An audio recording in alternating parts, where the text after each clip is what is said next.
Halo, welcome back di YouTube channel Berlian Rahmi Lidiawati. Pada video kali ini, saya akan memberikan tutorial tentang bagaimana cara memprogram menggunakan bahasa Java jika terjadi percabangan kondisi. Penjelasan mengenai percabangan kondisi dan bagaimana cara menggunakannya, serta mengimplementasikannya pada program, mari kita simak penjelasan berikut ini. Percabangan kondisi pada bahasa pemrograman dilakukan apabila ada beberapa kondisi yang mempengaruhi jalannya program. Pada dasarnya, program yang dilakukan tanpa adanya percabangan kondisi akan menjadi seperti ini. Bisa diperhatikan, alur programnya lurus ke bawah, karena pada dasarnya, compiler akan mengeksekusi kode di dalam fungsi main secara berurutan. Oleh karena itu, selamat datang ditampilkan pertama sebelum bye-bye. Sedangkan, apabila diberikan kondisi lain, maka alur program menjadi memiliki cabang seperti ini.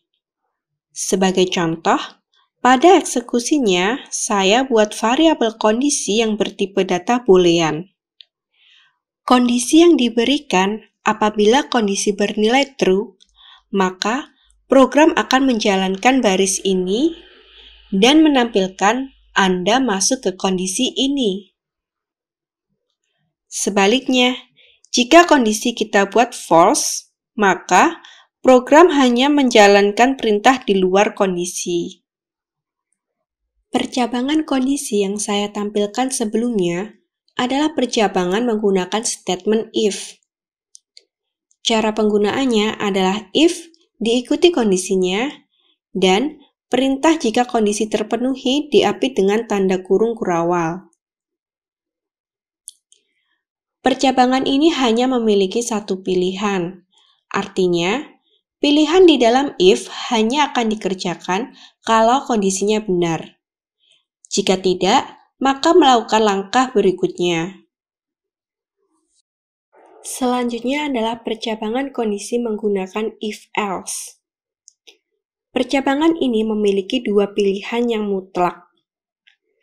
Statement if-else ini sama penggunaannya dengan operator ternary di tutorial sebelumnya, di mana apabila variabel suka bernilai true, maka program akan menampilkan "Ya, aku menyukaimu". Sedangkan, jika variabel suka bernilai false, maka akan menampilkan "Maaf, aku tidak menyukaimu". Cara penulisan statement if-else adalah seperti ini, di mana pada if harus diberikan kondisi yang harus dipenuhi. Else dapat dituliskan langsung seperti ini, diikuti dengan baris programnya. Pertama-tama, kita coba untuk menjalankan programnya. Di sini, kita akan mencoba untuk menginputkan true. Maka, program akan menjalankan perintah untuk menampilkan kalimat "Ya, aku menyukaimu". Kemudian, jika kita mengisi variabel suka dengan false, maka yang dijalankan adalah kondisi di dalam else untuk menampilkan kalimat "Maaf, aku tidak menyukaimu". Selanjutnya adalah percabangan kondisi yang membutuhkan multi pilihan. Ada dua cara untuk memenuhi kondisi multi pilihan. Yang pertama adalah if, else if, dan if. Else pada statement adalah kondisi default terakhir apabila semua kondisi yang mendahuluinya tidak terpenuhi. Pada contoh programnya, saya membuat program untuk menentukan nilai mahasiswa. Variabel nilai digunakan untuk menyimpan nilai dari mahasiswa. Kondisi pertama digunakan if diikuti kondisinya. Kemudian, penulisan else if mirip seperti pada penulisan if. Pengecekan kondisi di sini dilakukan apabila kondisi pertama tidak terpenuhi. Sebagai contoh, Apabila kita jalankan programnya dan kita input nilai dengan angka 90, maka program akan melakukan kondisi teratas yang berarti mendapat nilai A. Padahal angka 90 juga lebih besar daripada nilai 73. Harusnya nilai 90 juga memenuhi kondisi yang kedua ini. Tetapi karena kondisi pertama sudah terpenuhi, maka program tidak mengecek kondisi berikutnya. Untuk percobaan kedua, kita beri nilai 70. Nilai 70 tidak memenuhi syarat kondisi yang pertama. Oleh karena itu, program akan memberikan nilai B, bukan A atau B+.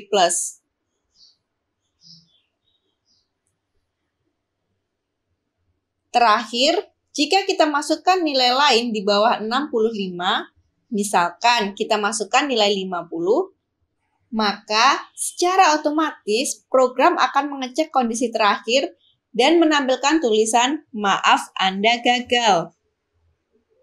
Cara kedua untuk mengecek percabangan kondisi multipilihan adalah dengan menggunakan statement switch case. Switch case adalah percabangan multipilihan dengan beberapa case sebagai kondisi dan default merupakan kondisi terakhir apabila kondisi pada case tidak ada yang terpenuhi. Langsung saja ke contoh programnya. Di sini, saya membuat program untuk pemilihan menu paket untuk diberikan kepada pembeli yang akan membeli menu ayam. Pertama-tama, saya membuat variabel paket yang bertipe data integer untuk menyimpan paket yang dipilih oleh pembeli. Kemudian, saya membuat pilihan menu seperti ini. Perlu diketahui, \n digunakan untuk menambahkan baris baru pada program, sedangkan \t digunakan untuk menambahkan tab atau membuat tulisan menjorok ke kanan dan terlihat rapi seperti ini. Untuk penulisan statement switch case, pertama-tama kita tuliskan switch, dan di dalam kurung ini adalah variabel yang akan kita periksa nilainya. Selanjutnya, kondisi-kondisi yang akan diperiksa berada dalam kurung kurawal statement switch.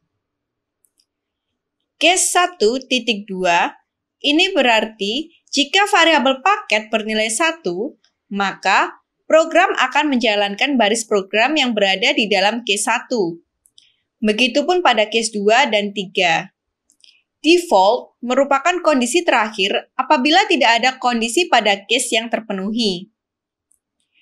Jangan lupa untuk memberikan statement break pada setiap case, agar ketika kondisi pada suatu case terpenuhi, maka program tidak perlu memeriksa kondisi selanjutnya.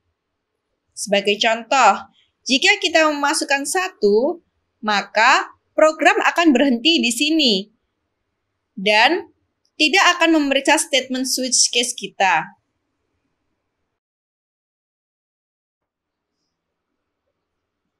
Apabila kita menghilangkan statement break, maka program akan terus mengecek case-case berikutnya seperti ini. Ketika di run, meski kita telah menginputkan nilai 1, program juga mengecek case kedua. Untuk itu, kita sangat membutuhkan statement break. Pada percabangan kondisi, kita bisa melakukan nested if atau pilihan bersarang yang memungkinkan adanya pilihan di dalam pilihan. Sebagai contoh, pada programnya, saya membuat program untuk mengecek kondisi di mana jika pandemi COVID-19 telah berakhir, maka akan dicek apakah memiliki uang di atas 1 juta atau tidak. Sehingga, saya membuat variabel boolean no COVID untuk mengecek kondisi pandemi COVID-19. Dan variabel boolean ada uang untuk menyimpan kondisi apakah kita memiliki tabungan di atas 1 juta atau tidak. Pada kondisi pertama, kita cek apakah kondisi no COVID terpenuhi. Jika true, maka program akan memeriksa kondisi ada uang. Jika pandemi berakhir dan ada uang, maka kita bisa berlibur ke Bali. Lalu, kita akan coba praktekkan dan lihat apakah hasilnya sesuai. Kemudian, jika COVID-19 selesai, tetapi tidak ada uang, maka akan tampil output untuk nongkrong bersama teman-teman. Sebaliknya, jika kondisi COVID-19 belum berakhir atau false, maka program akan menampilkan bahwa COVID-19 belum selesai dan tidak memperhatikan kondisi ada uang karena kita tidak memberi kondisi lagi di sini. Sebagai contoh, jika kita run programnya, kita masukkan COVID-19 belum selesai atau false, dan ada uang kita beri nilai true, maka yang muncul adalah penjelasan bahwa COVID-19 belum selesai.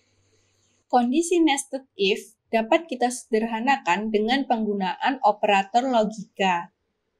Sebagai contoh, pada kondisi yang pertama, saya buat kondisi jika no COVID bernilai true dan ada uang bernilai true, maka akan dijalankan baris kode ini. Di sini, saya menggunakan operator logika AND. Kondisi yang kedua, apabila no COVID bernilai true dan ada uang bernilai false, maka program akan menjalankan baris kode ini. Di sini, saya juga menggunakan operator AND. Selanjutnya, jika kedua kondisi tidak terpenuhi, program akan secara default menjalankan baris kode di kondisi else. Hasilnya, sama persis ketika kita menggunakan nested if. Nah, mudah kan dalam melakukan percabangan kondisi pada pemrograman Java? Jangan lupa untuk like video ini dan subscribe di YouTube channel Berlian Rahmi Lidiawati, karena pada tutorial berikutnya saya akan menerangkan bagaimana caranya melakukan perulangan atau looping. Sampai jumpa di video berikutnya.